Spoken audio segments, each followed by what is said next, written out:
আর সেই মিলন ত্রিলোকের কল্যাণ সাধন করবে শ্রী।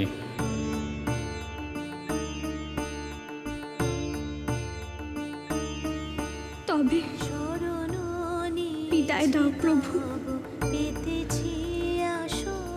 এমন একান্তে আর তো কথা হবে না।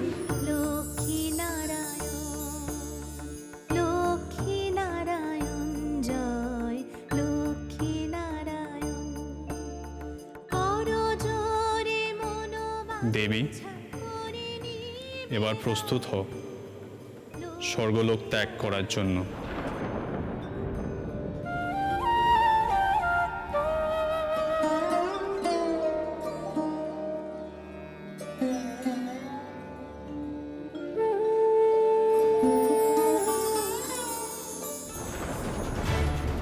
এক্ষুনি দেবী অলক্ষ্মীকে সব জানাতে হবে।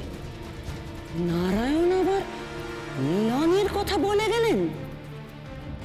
নিশ্চয়ই দুজনের কোনো পরিকল্পনা আছে। মা,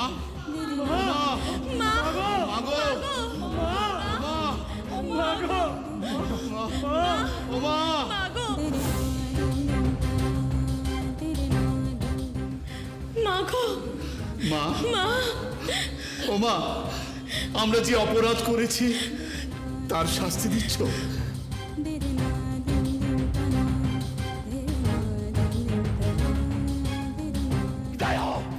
বিদায় হও তুমি। মা, তুমি কি আমাদের সেই কারণে ছেড়ে চলে যাচ্ছ মা? ভগবান ভক্তের কাছে বাধা থাকে। তোমরা যখনই আমার কথা ভাববে আমি জেগে উঠব। যেখানেই থাকি না কেন আমি আমার কথা ভাবলেই তোমরা শক্তি পাবে। ভক্তদের জন্য আমি অসাধ্য সাধন করতে পারি। মা,